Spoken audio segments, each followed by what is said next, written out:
Good morning, how are you? Today, inshallah, we will start with chapter 20, lesson 3, diseases caused by bacteria and viruses, part 2. Today, inshallah, we will take the viruses in general and how the virus could cause disease. So, for my objective today, I need you to know how do viruses cause disease. How do viruses cause disease? Viruses cause disease by directly destroying living cells or by affecting cellular process in ways that upsets homeostasis. Again, viruses cause disease by directly destroying the living cell or by affecting cellular processes in ways that upsets homeostasis. Like bacteria, also viruses produce disease by disturbing the body's normal homeostasis. Viruses produce serious animals and plant disease as well. As an examples of viral disease, we have common cold, influenza, AIDS, chickenpox, hepatitis, West Nile, human papillovirus, and so on. All of these diseases caused by viruses. Let's check one of these diseases and check the effects on the body, like a chickenpox. For the chickenpox, the effects on the body, skin rash, blisters, lesions, and so on, and can be transmitted by virus particles, will spread in respiratory droplets caused by coughing and sneezing, highly contagious disease. And there is also AIDS.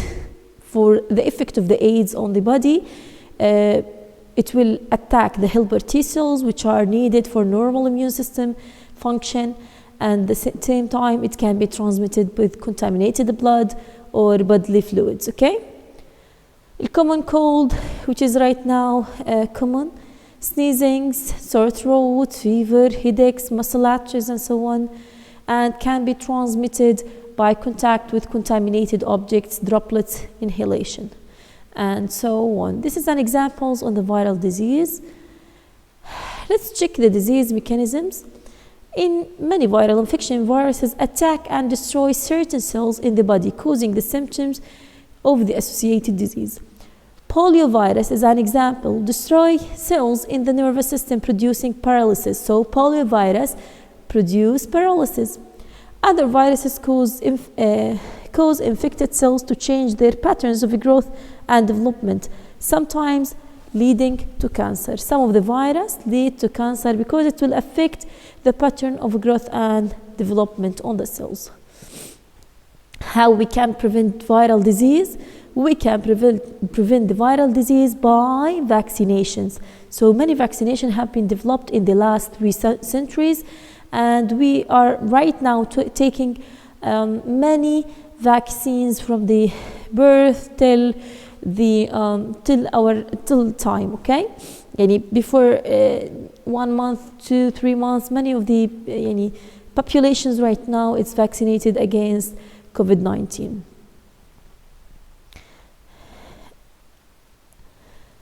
Innovations in vaccines. In 1769, Edward Jenner performed the first inoculation against smallpox using the less harmful but similar cowpox virus. So he used the cowpox virus, not the human smallpox virus. Okay. In the 1880s, Louis Pasteur develops vaccines against anthrax and rapes. In 1923, Albert Camus and Camille Guerin developed a vaccine against tuberculosis. And you have to know these vaccines and who discovered these vaccines. Also in 1950s, John Salk developed a polio vaccine that uses killed virus. Albert Sabin developed a polio vaccine that uses weakened virus. So we have 2 types of vaccine, either killed virus or weakened viruses. Before the advent of polio vaccine, hospitals were filled with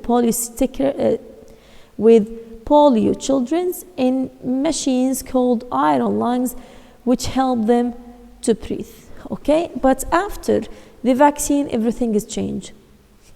In 1981, also a vaccine against hepatitis B used recombinant DNA gains government approval. 2006, a vaccine against human papillomavirus, a virus known to cause certain cancer, gains approval also. And we have a recent study shows that cold and flu virus are often transmitted by hand-to-mouth contact.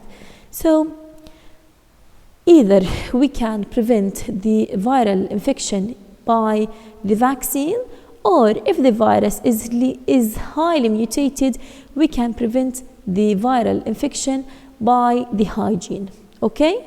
So we have effective ways to help prevent infections, like wash your hands frequently, avoid contact with sick individuals, or even coughing or sneezing into a tissue or your sleeve, and not in your hands, because your hands will transmit the disease for many people. You have to know that unlike the bacteria, the viral diseases cannot be treated with antibiotics. You have to put it in your mind. We can't treat the viral diseases by antibiotics, okay? In recent years, limited progress has been made in developing a handful of antiviral drugs that attack specific viral enzymes that host cells do not have. And these treatments include antiviral medication. So for the viruses, we have antiviral medication that can help speed recovery from the flu virus, and another that may, in certain instances, prevent the HIV. Let's check the emerging disease. Why are emerging diseases particularly threatening to human health? Why?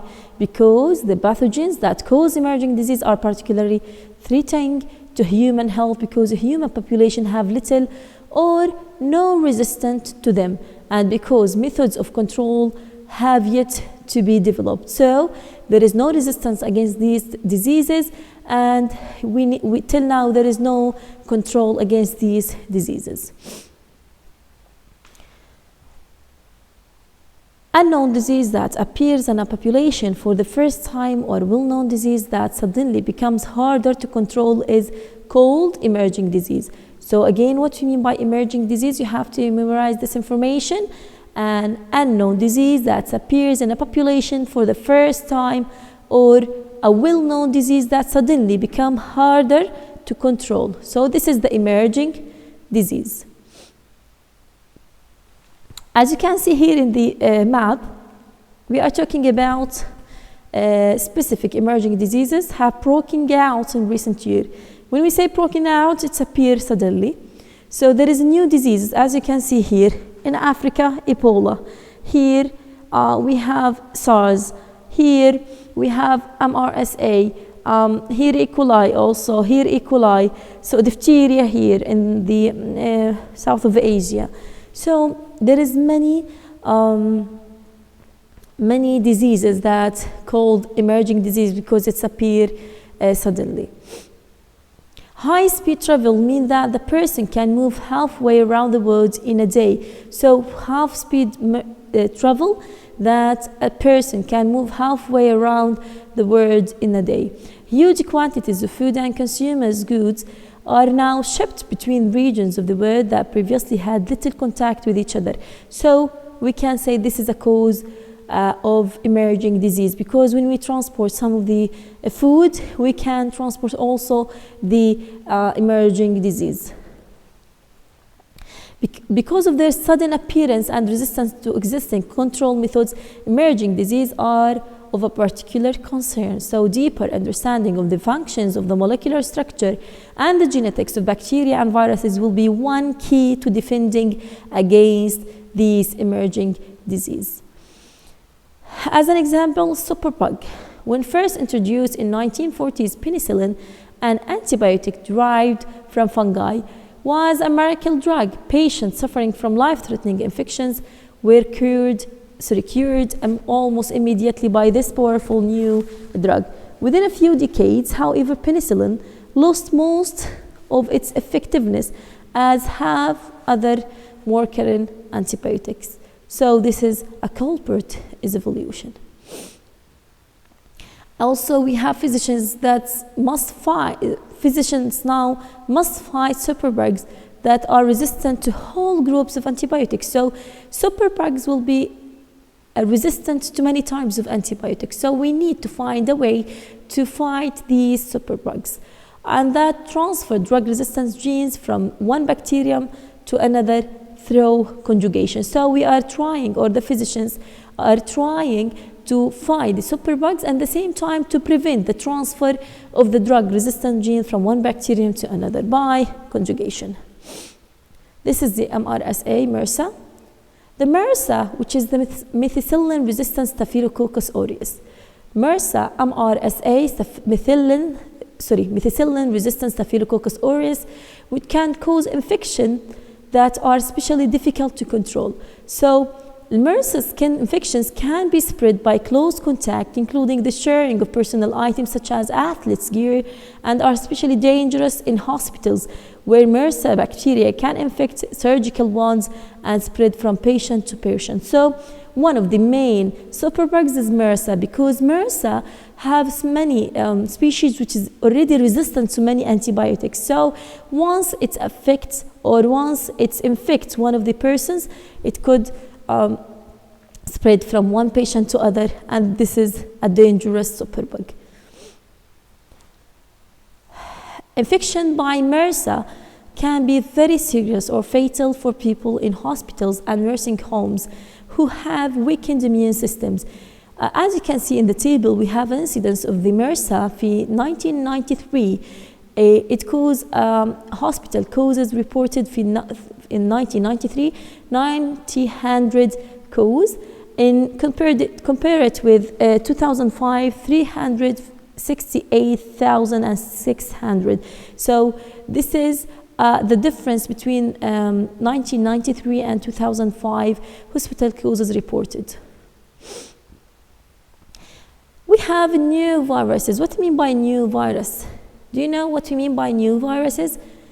The new viruses, which is a new genes that's found in new, will form a new viruses. So because viruses replicate so quickly, their genetic makeup can change rapidly, sometimes allowing a virus to jump from one host species to another. And researchers have evidence that this is how the virus that caused AIDS originated, moving from non-human primates into human. So again, because viruses replicate so quickly, their genetic makeup can change rapidly, and sometimes allowing a virus to jump from one host species to another. And once the virus jumps from one host species to another, that makes a new viruses. As an example, AIDS here. Also, public health officials are especially worried about the flu virus because gene shuffling among different flu viruses infecting wide and domesticated bird population has led to the emergence of bird flu that is similar in many ways to most deadly human versions of flu. Only very slight genetic changes may be needed for the bird flu virus to make it the jump to human, where there would be little nature resistant to it. So the changing of the viruses and forming a new virus will affect the population's health, because the new virus will jump from the animals to the humans, and once it affects the human, it could cause a deadly emergence. We have a new topic here, which is prions. Have you ever heard with this word, prions? What do you mean by prions? Let's check what we mean by prions. In 1972, Stanley Person became interested in scrape as an infectious disease in sheep, the exact cause of which was unknown. So there is unknown case with the sheep, and Stanley tried to find what is the cause of the disease. Experiment reveals clumps of tiny protein particles in the brains of infected sheep. So there is tiny clumped proteins particles in the brains of infected sheep. So Stanley called these particles as prions. So prions are proteins infectious particles. So again, prions are protein infectious particles. Prions also are misfolded protein in the brain that cause chain of reactions of misfolding in other normal proteins, they contact and eventually clogging the brain tissue and causing disease. Many animals, including even the human, can become infected with the prions. This is as examples of diseases caused by prions and the effects on the body and transmission of these causing for the transmission. If we can check Lyme disease, tetanus, tuberculosis, bacterial meningitis, strep throat. Let's check the last one, strep throat. It will affect the body as fever, sore throat, headache, fatigue, nausea, and so on. Transmission for the strep throat, direct contact with mucus from an infected person or direct contact with infected ones or breaks in the skin. Another one, let's check the tuberculosis. Number 3, it will affect the body as fatigue, weight loss, fever, night sweats, chills, appetite loss, bloody sputum from the lung, and can transmit bacterial particles when are inhaled. And that's it. Thank you and have a nice day.